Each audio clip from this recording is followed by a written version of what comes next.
الحمد لله نحمده ونستعينه ونستغفره ونؤمن به ونتوكل عليه ونعوذ بالله من شرور أنفسنا ومن سيئات أعمالنا من يهده الله فلا مضل له ومن يضلله فلا هادي له ونشهد أن لا إله إلا الله وحده لا شريك له ونشهد أن محمدا عبده ورسوله أما بعد فأعوذ بالله من الشيطان الرجيم بسم الله الرحمن الرحيم إن الدين عند الله الإسلام صدق الله مولانا العظيم وصدق رسوله النبي الكريم ونحن على ذلك من الشاهدين والشاكرين والحمد لله رب العالمين চান্দিনা থানা কওমি মাদ্রাসা সংগঠনের উদ্যোগে আয়োজিত আজকের এই ঐতিহাসিক ইসলামী মহাসম্মেলনের মোহতারাম সভাপতি হাফেজ মাওলানা আহমদুল্লাহ দামাত বারাকাতুহুল আলিয়া, আমন্ত্রিত ওলামায়ে কেরাম, ছাত্র ভাইয়েরা, যুবক ভাইয়েরা এবং দিন প্রিয় ইসলাম প্রিয় তাওহীদি জনতা, সেই সকাল 10 ঘটিকা থেকে মাহফিল চলছে। এখন প্রায় 9টা, রাত 9টা বেজে গেছে। 11 ঘন্টা ধরে মাহফিল চলতেছে। লম্বা সময় ধরে মাহফিল চললে শ্রোতারা একটু ক্লান্ত থাকবেন, এটাই স্বাভাবিক। কিন্তু আমি যতদূর জেনেছি এই এলাকায় চান্দিনা থানা এটা সবচেয়ে বড় প্রোগ্রামগুলোর একটা। বিদায় 9টা অনেক রাত নয়, 9টা, 9:30, 10টা পর্যন্ত প্রোগ্রাম চলবে তো ইনশাআল্লাহ। ইনশাআল্লাহ মাশাআল্লাহ, অনেক ভাইদের, ছাত্রদের আমি দেখতে পাচ্ছি মাহফিল থেকে রাস্তা, মেন রাস্তা পর্যন্ত যে ছোট্ট রাস্তা আছে এখানে ঘোরাফেরা করতেছে। প্রচুর দোকানপাট বসেছে। এটা কুমিল্লার এই অঞ্চলের একটা ট্র্যাডিশন, যেখানে মাহফিল হয় প্রচুর দোকানপাট হয়। এই তো আপনাদের পাশেই তো উজানি মাহফিল, কত দোকানপাট হয় কোনোদিন গুণে শেষ করতে পেরেছেন? এরপরে দৌড়া মাদ্রাসার মাহফিল, প্রচুর দোকানপাট। আমি অনুরোধ করব, যদি আমার আওয়াজ দোকান পর্যন্ত পৌঁছে কোন দোকানের সামনে একজন তালিবুল ইলম থাকবে না। দ্রুত 2 মিনিটের মধ্যে সকলকে চলে আসতে হবে। এটা মাহফিলের আদবের খেলাফ। ওলামায়ে কেরাম মঞ্চে বয়ান করবেন আর আমি দোকানপাটে ঘোরাফেরা করব, এতে শয়তানই খুশি হবে। কথা ঠিক না বেঠিক? ঠিক। আর শয়তানের একটা মিশন থাকে মাহফিলকে কেন্দ্র করে। সেটা কি? মাহফিলের চতুর্পাশে আসার তো তৌফিক দেয়, কিন্তু মঞ্চের সামনে বসার সুযোগ হয় না। এই জন্য আমি প্রায় বলে থাকি ওরা শয়তানের কাছে পরাজিত হয়ে যায়। আমার অনুরোধ থাকবে, চান্দিনা থানার কোন একটা মাদ্রাসার ছাত্র, এবং এই চান্দিনা আমি জানি শিক্ষার হারও ভালো, সবুজ শ্যামল এলাকা চান্দিনা। এই চান্দিনাতে কিছুদিন আমারও থাকার সুযোগ হয়েছিল। সেই ইতিহাস আমি বলবো না, সময় হাতে এতটা নেই যে আপনাদের ইতিহাস বলে শোনাবো। আর আপনারাও 10 ঘটিকা থেকে ক্লান্ত হয়ে বসে আছেন, আওয়াজও বড় দুর্বল। আমার আগে মাওলানা বয়ান করতেছিলেন, সামনের কিছু মানুষ আওয়াজ দিচ্ছিল, সব মানুষ কিন্তু আওয়াজ করতেছিল না। এর মানে হুজুর দ্রুত মাহফিল শেষ করেন, বাড়ি যাই, যথেষ্ট হয়েছে, ওয়াজ শুনে কি হবে? শয়তানের একটা চূড়ান্ত ধোঁকা আছে, কি জানেন? আরে তুই কি আমল করস? ওয়াজ শুনে লাভ কি? ওয়াজ শুনে লাভ আসে না নাই? ওয়াজ শুনলেই সওয়াব, আমল করলে ডাবল সওয়াব। দ্বীনি আলোচনা শুনলে, কোরআন এবং সুন্নাহর আলোচনা শুনলেই সওয়াব। যতক্ষণ এই মজলিসে বসে থাকবেন, আমল নামায় সওয়াব লেখা হতে থাকবে। সুবহানাল্লাহ। আপনাদের কষ্ট না হলে, চতুর্পাশে শয়তান যে কিছু তলিবুল ইলম যুবকদের ধোঁকা দিতেছে, শয়তান দূর করার দরকার আছে না নাই? আছে। শয়তান দূর হয় তাকবীর ধ্বনি দিয়া। যত দূর তাকবীরের ধ্বনি যায়, শয়তান থাকতে পারে না। সবাই জবান খুলে এত জোরে তাকবীর দিবেন যাতে অন্তত শয়তান চান্তিনা থেকে বিতাড়িত হয়ে যায়। আল্লাহু আকবার। আল্লাহু আকবার। মাশাআল্লাহ, ভলিউম তো চড়াই আপনাদের। আল্লাহু আকবার। ঘরে ঘরে চালো।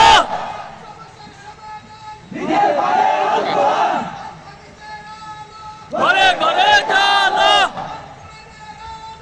ঘরে ঘরে চালো। আল্লাহু আকবার। মাশাআল্লাহ, কিন্তু আমার মনে হয়েছে সামনের লোকেরাই জয়যুক্ত হয়েছে,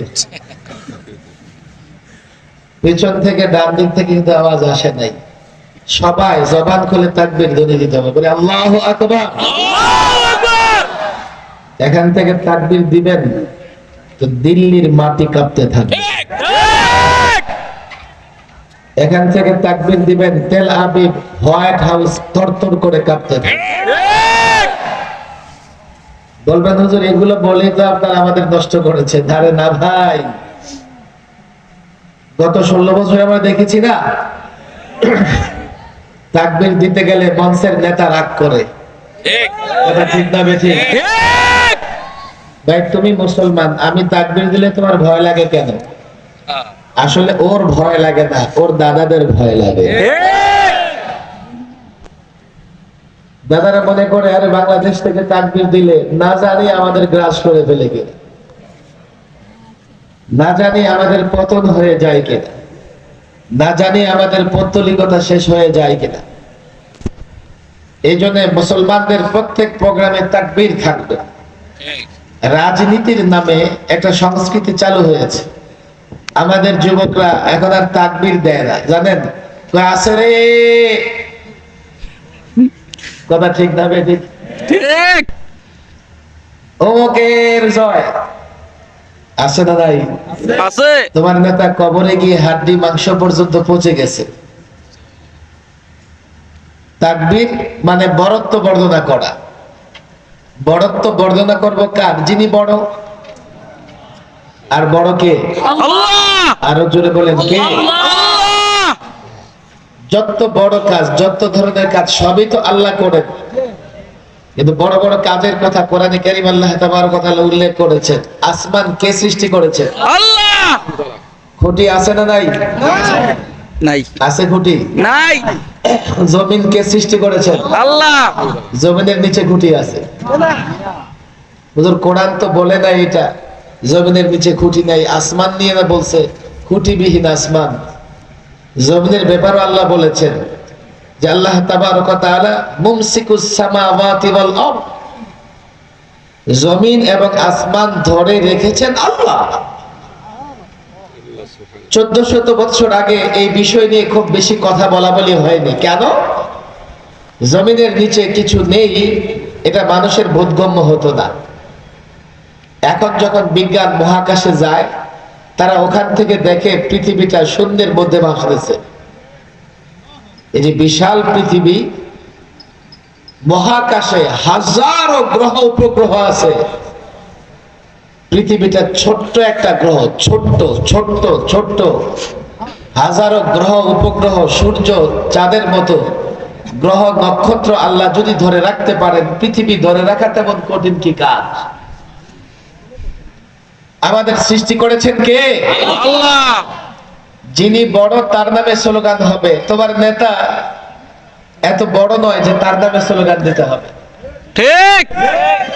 বলে হুজুর আপনাদের নামেও তো স্লোগান হয়। আমাদের নামে স্লোগান হবে শুরুতে না, মৌলিক ভাবে না। সম্বর্ধনা অভ্যর্থনা ভিন্ন জিনিস, কিন্তু মৌলিক ভাবে প্রত্যেক কাজের শুরুতে, প্রত্যেক সমাবেশের শুরুতে স্লোগান হবে কার নামে? আল্লাহর নামে। কার নামে? আল্লাহর নামে। বরত্ব কার? আল্লাহর। বড় কাজ করেন কে? আল্লাহ। হাইয়ুন কাইয়ুম, চিরঞ্জীব কে? আল্লাহ। আল্লাহর নামে স্লোগান দিলে খোদ রাসূল সাল্লাল্লাহু আলাইহি সাল্লামের সিরাতে ঘটনা এমন এসেছে, যুদ্ধ থেকে ফেরার পথে গাছের নিচে আরাম করতেছেন, তরবারিটা গাছের ডালে ঝুলিয়ে। এক নবীর দুশমন দেখলো যে মুহাম্মদ যেভাবে শুয়ে আছে, একটা সুযোগ, তরবারিও প্রস্তুত। তরবারিটা হাতে নিয়ে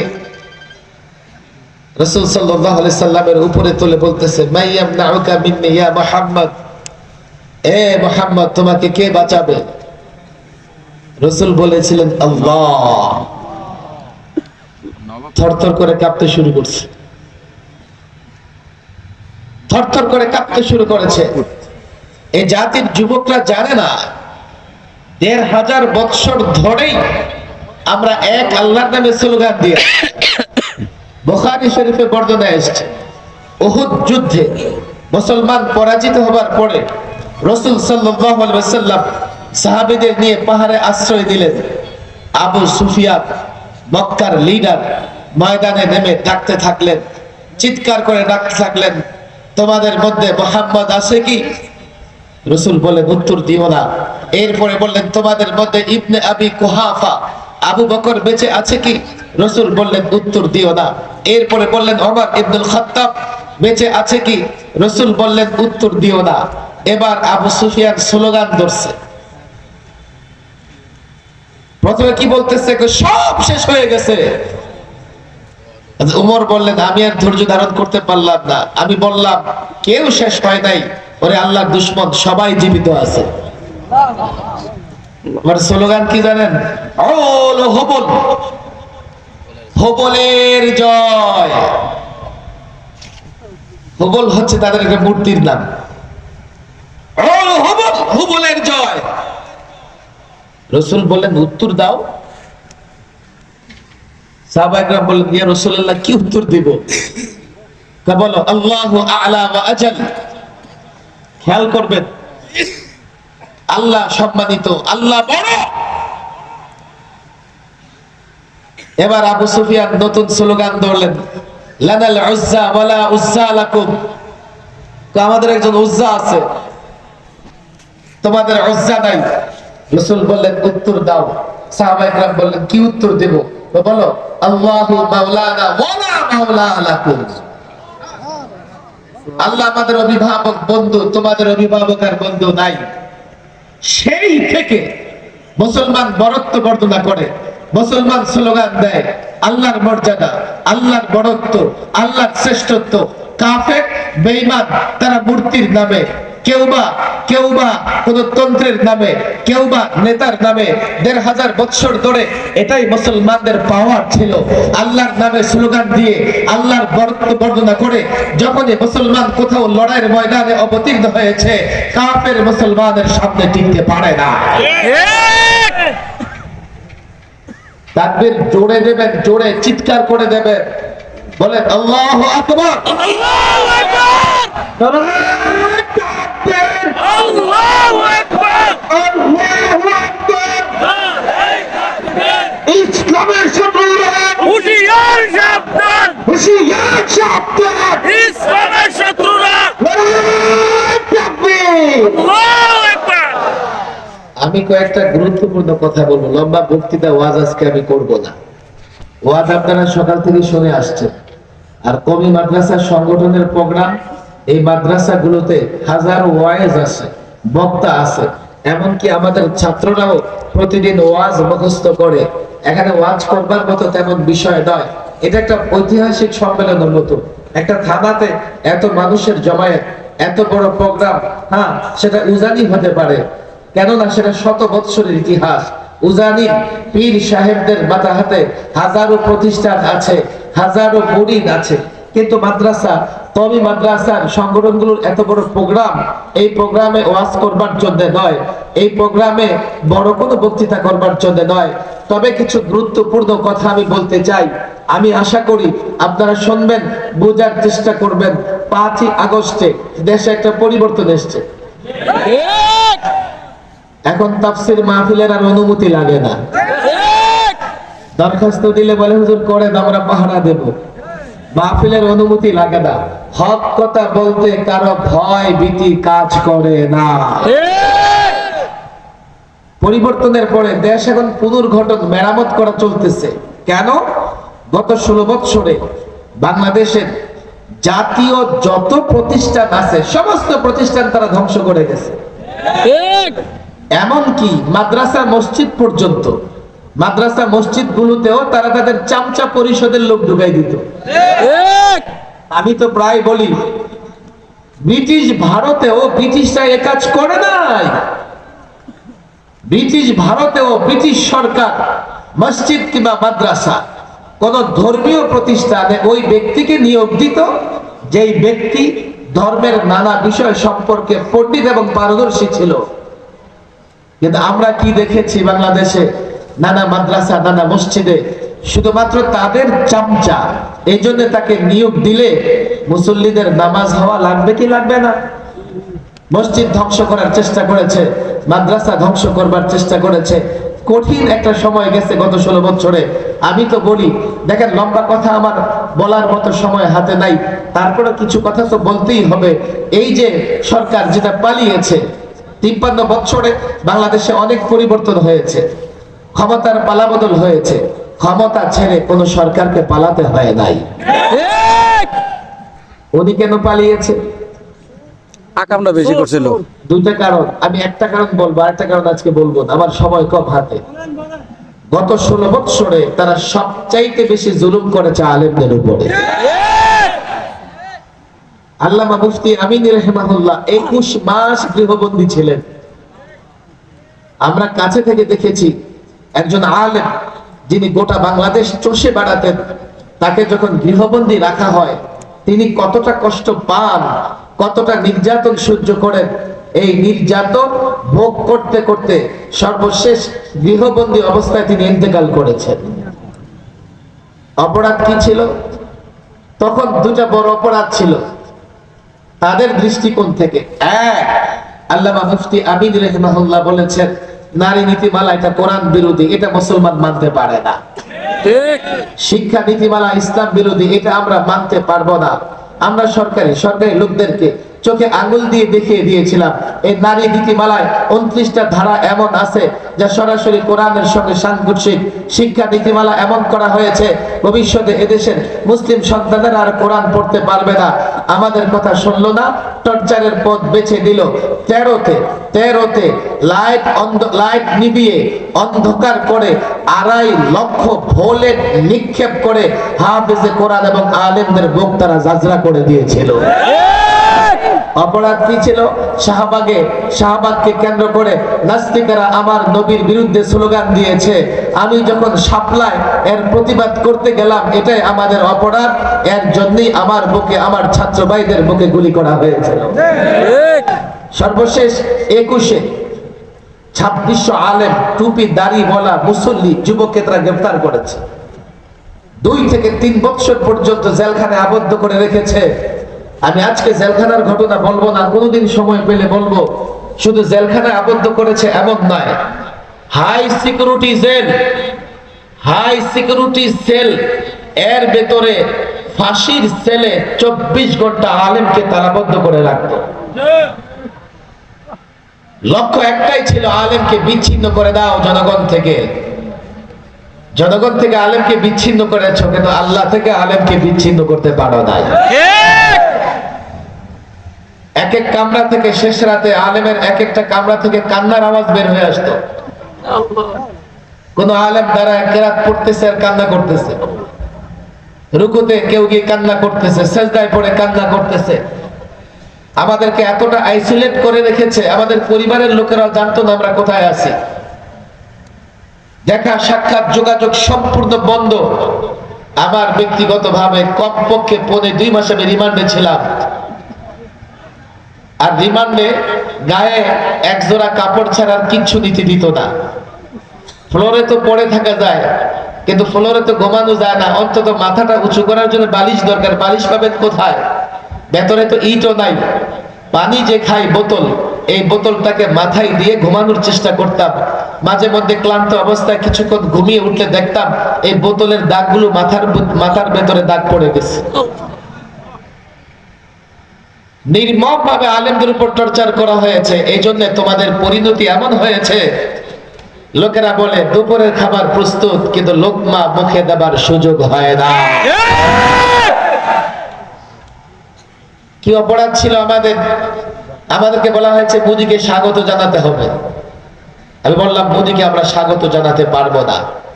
কেন পারবেন না? রাষ্ট্রীয় মেহমান, রাষ্ট্রীয় প্রোগ্রামে আসতেছে আমাদের প্রতিবেশী রাষ্ট্রের প্রধানমন্ত্রী। আমি বললাম আমি এই জন্যই পারবো না। তার দিকে তাকালে আমি দেখি তার দাঁতে এবং হাতে গুজরাটের নিরীহ মুসলমানদের রক্ত লেগে আছে।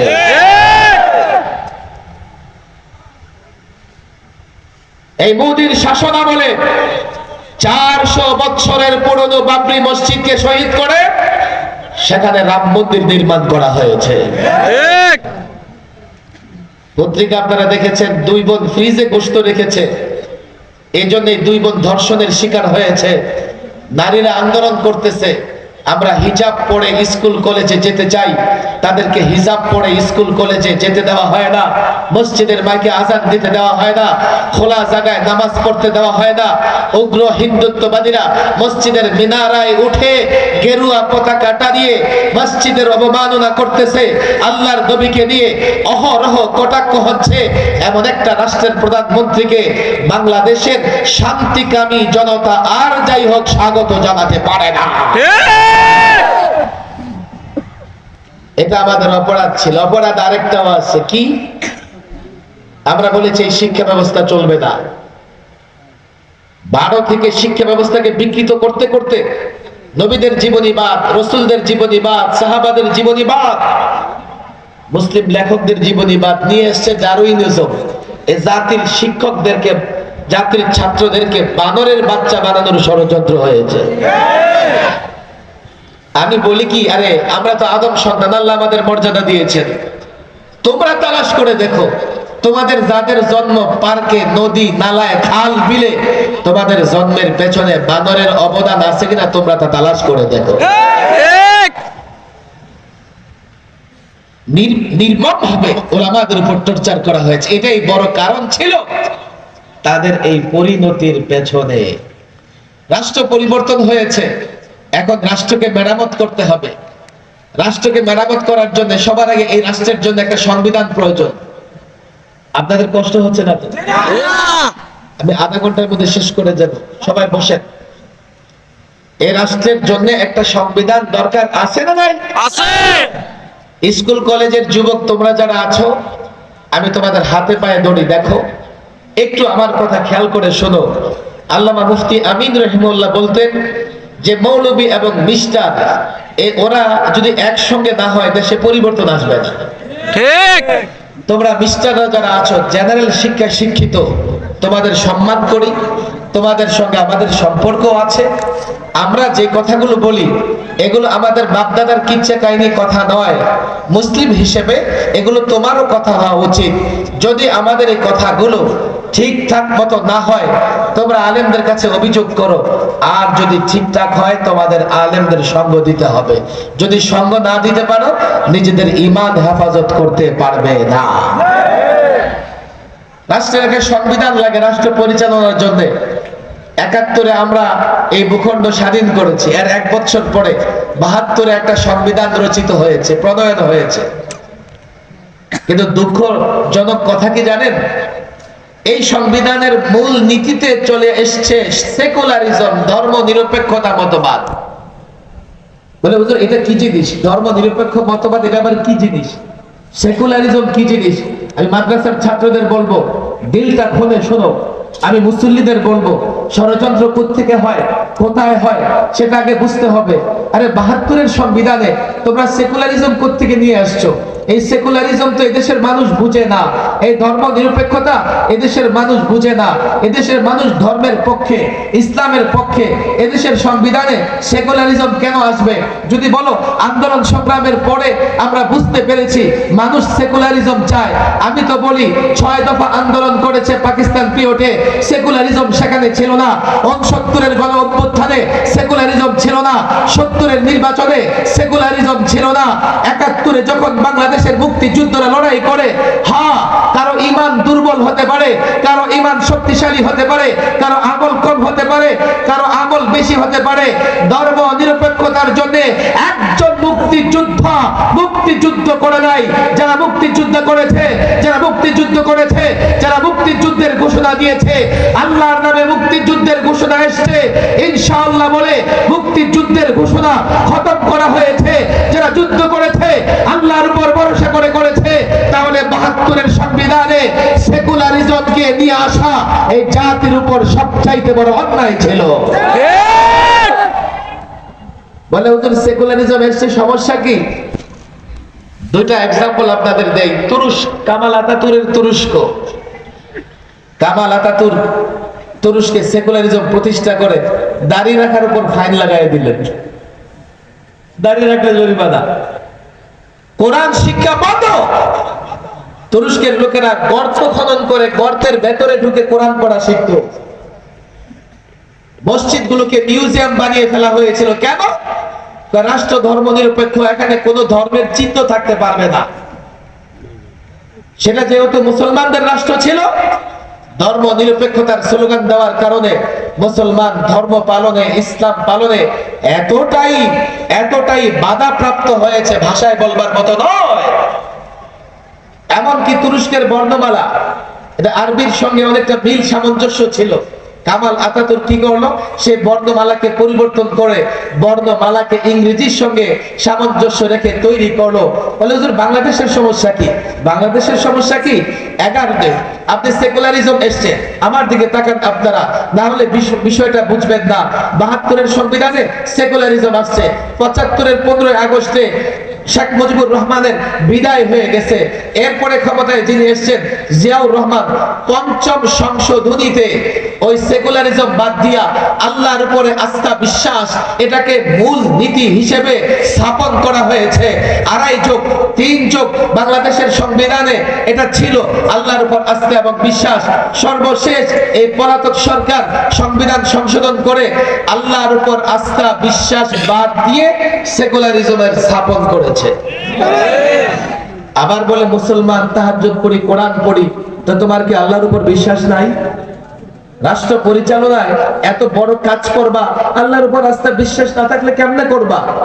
তুমি মুসলমান হলে কিভাবে সংবিধান থেকে আল্লাহর উপর আস্থা বিশ্বাস তুলে দিয়েছো? এটা কি জিনিস? এটা ঈমান। কারো যদি আল্লাহর উপর বিশ্বাস না থাকে, আস্থা না থাকে, 1000 বছর তাহাজ্জুদ পড়লেও মুসলমান হতে পারবে। এই যে 11-তে পলাতক সরকার সেকুলারিজম নিয়ে আসার পরেই প্রথম আঘাত করেছে শিক্ষা সিলেবাসে, সেখান থেকে ইসলাম মুছে দেওয়ার চেষ্টা করেছে। এরপরে ইসলামী রাজনীতি, আন্দোলন সংগ্রাম বন্ধ। আলেম ওলামাদের উপর টর্চার করেছে। তার মূলনীতি একটাই ছিল সেকুলারিজম। রাষ্ট্রের কোনো ধর্ম থাকবে না, আমরা রাষ্ট্র চালাবো নিজের বুদ্ধি দিয়া। এটাই ছিল বড় সমস্যা। হুজুর এখন কি করতে হবে? এই যে ছাত্র জনতা 5ই আগস্টে দেশে একটা পরিবর্তন নিয়ে আসছে। এই অন্তর্বর্তীকালীন সরকার সংবিধান সংস্কারের জন্য কমিশন গঠন করেছে। সেই কমিশন আমাদের সঙ্গেও যোগাযোগ করেছে। হুজুর প্রস্তাব করেন, আপনারা বলেন এই সংবিধান কেমন দেখতে চান? এই চান্দিনার মানুষ, ছাত্র জনতা, এই যুবকরা আমার কথা বুঝবার চেষ্টা করো। আমাদের দাবি থাকবে একটাই, মুসলমান মুসলমানদের রাষ্ট্রে এই ধর্মহীন সেকুলারিজম থাকতে পারবে না। আমাদের দাবি থাকবে আল্লাহর উপরে পূর্ণ আস্থা বিশ্বাস আবার প্রতিস্থাপন করতে হবে। হুজুর ঠিক আছে, আপনারা দাবি করেছেন, আমরা দেখব রাখা যায় কিনা, আমরা বিবেচনা করব। নো নো, নেভার নেভার, তোমাদের বিবেচনার উপরে ছাড়বো না।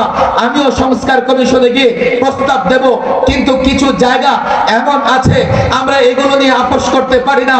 আমরা ঈমানের বিষয় নিয়ে আপোষ করতে পারি না, আমরা রাসূলুল্লাহর প্রেম নিয়ে আপোষ করতে পারি না। কেউ যদি ঈমানের আঘাত হানে, নিজেকে কুরবানি করতে প্রস্তুত, রক্ত দিতে প্রস্তুত, ঈমানের বিষয় নিয়ে আপোষ করতে পারি না। আল্লাহর নবীকে নিয়ে কেউ যদি কটূক্তি করে জীবন দিতে প্রস্তুত, বরদাস্ত করতে পারি না। আমি তোমাদের বলি, তোমরা সংবিধান সংশোধন করবা, করো, সংস্কার করবা, করো। পার্লামেন্টে 300 আসন আছে, 600 আসন বানিয়ে ফেলো, দ্বিকক্ষ বিশিষ্ট পার্লামেন্ট বানাও, করো। বিচার বিভাগ স্বাধীন করো, নির্বাহী বিভাগ স্বাধীন করো, প্রেসিডেন্ট এবং প্রধানমন্ত্রীর ক্ষমতায় ভারসাম্য নিয়ে আসো। আমরা এগুলো নিয়ে কোনো কথা বলবো না, আমরা এগুলো নিয়ে আমাদের প্রস্তাব রাখবো, কিন্তু আল্লাহর উপর আস্থা বিশ্বাস এটা এমন জায়গা, আমরা এর ব্যতিক্রম, আমরা এর ব্যত্যয় দেখতে চাই না, আমরা এর অল্টারনেটিভ দেখতে চাই না। এটা এটা সংবিধানে ফিরিয়ে আনতে হবে, এটা সংবিধানে প্রতিস্থাপন করতে হবে। যদি মনে করো এটা শুধু আপনারা চান, দেশের জনগণ চায় না, কে বলেছে শুধু আমরা চাই? আজ পর্যন্ত সেকুলারিজমের পক্ষে মিছিল হয় নাই, মিটিং হয় নাই, এদেশের মানুষ সেকুলারিজম বিশ্বাস করে না। তারপরেও পার্লামেন্টে একটা যেন তেন কাজ করে সেকুলারিজম নিয়ে এসছো। আমি বিশ্বাস করি দল মত নির্বিশেষে 90% মুসলমান সবাই মনে করে আল্লাহর উপর আস্থা বিশ্বাস রাখতেই হবে, থাকতেই হবে। তাহলে 90% মুসলমান যা বিশ্বাস করে তা করতেই হবে, 90% মুসলমান যা চায় তা করতেই হবে। যদি মনে করেন যে না মুসলমান চায় না, আওয়ামী লীগ চায় না, অমুক দল চায় না, আমি জানি না, প্রমাণ চাও কারা চায় না, তোমরা প্রমাণ দাও। তোমরা প্রমাণ দিতে পারবে না, যদি বলো আপনারা প্রমাণ দেন, আল্লাহর কসম করে বলি, রব্বে কাবার কসম করে বলি, প্রমাণ দেওয়ার জন্য যদি প্রয়োজন হয় বাংলাদেশের যে কোনো জায়গায় 2 কোটি মানুষ জমায়েত করে দেখিয়ে দেবে। আল্লাহু আকবার, আল্লাহু আকবার। তাকবীর, ইসলামের শত্রুরা, হুঁশিয়ার সাবধান, হুঁশিয়ার সাবধান। ইসলামের শত্রুরা, তাকবীর। আল্লাহু আকবার। আমি তো বলি প্রমাণ যদি দেখতে চাও, তোমরা কিভাবে দেখতে চাও? কি করলে তোমাদের বিশ্বাস হবে? আল্লাহর উপর পূর্ণ আস্থা বিশ্বাস প্রত্যেকটা মুসলমানের ঈমান। যদি প্রমাণ দেখাতে বলো, যেভাবে দেখাতে বলো, যদি মনে করো 1 সাগর রক্ত দিতে হবে, তাহলে বিশ্বাস করব। আল্লাহকে মহব্বত করো, রাসূলকে মহব্বত করো। আল্লাহর কসম, ঢাকার রাজপথে 1 সাগর রক্ত দেওয়ার লোক তৈরি আছে, প্রস্তুত আছে। আরেকটা চূড়ান্ত দাবি থাকবে আমাদের, যদি বঙ্গবন্ধুকে দিয়ে কটূক্তি করলে 9 বছরের জেলের বিধান থাকতে পারে।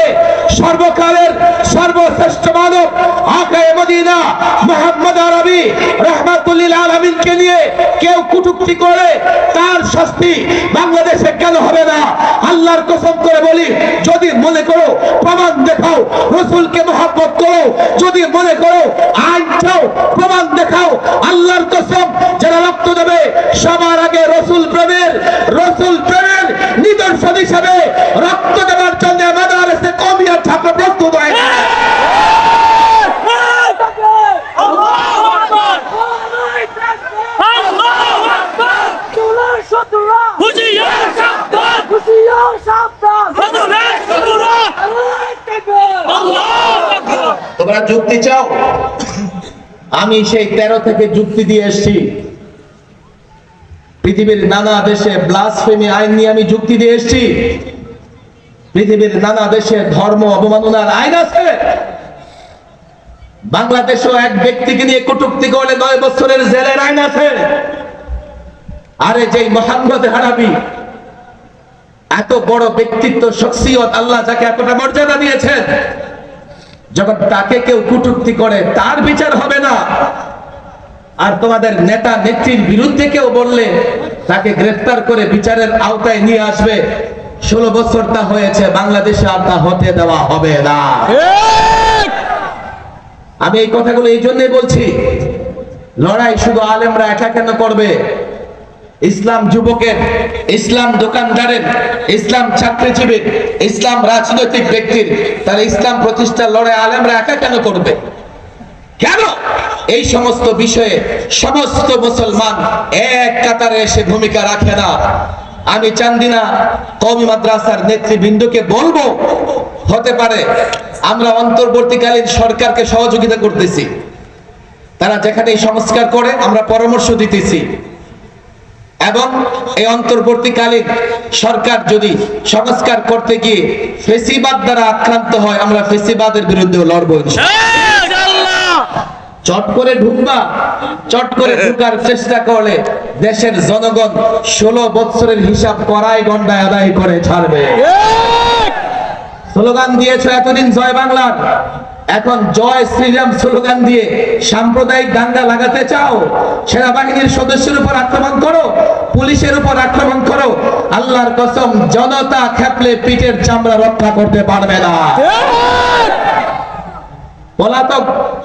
পলাতক ফ্যাসিস্ট ফোন করে আবার তার দলের নেতা কর্মীদের বিপদে ফেলতে চায়। তুমি এত বড় বাহাদুর হয়ে তুমি পালিয়েছো কেন? কেন পালিয়েছো? তোমার কাউয়াটা কেন পালিয়েছে? এত দাম্ভিকতা পালাবো না।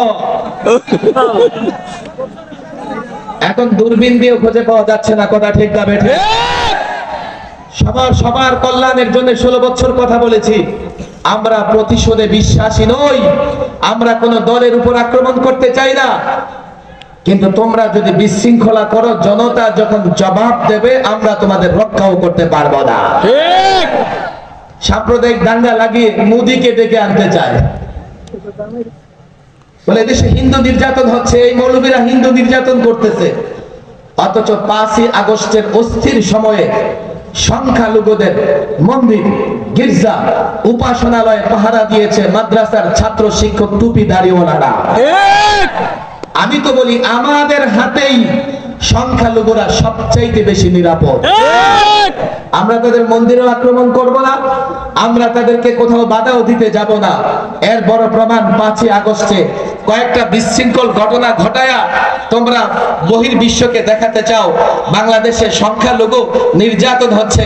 আমরাও সংখ্যালঘুদের ধারে ধারে, আমরাও আমাদের ধর্ম উপদেষ্টা সংখ্যালঘুদের প্রোগ্রামগুলোতে যাচ্ছেন, আমরা তাদেরকে বুঝাতে পেরেছি আমরা তোমাদের জন্য হুমকি নয়, আমরাই তোমাদের জন্য নিরাপত্তার ব্যবস্থা করে দেব।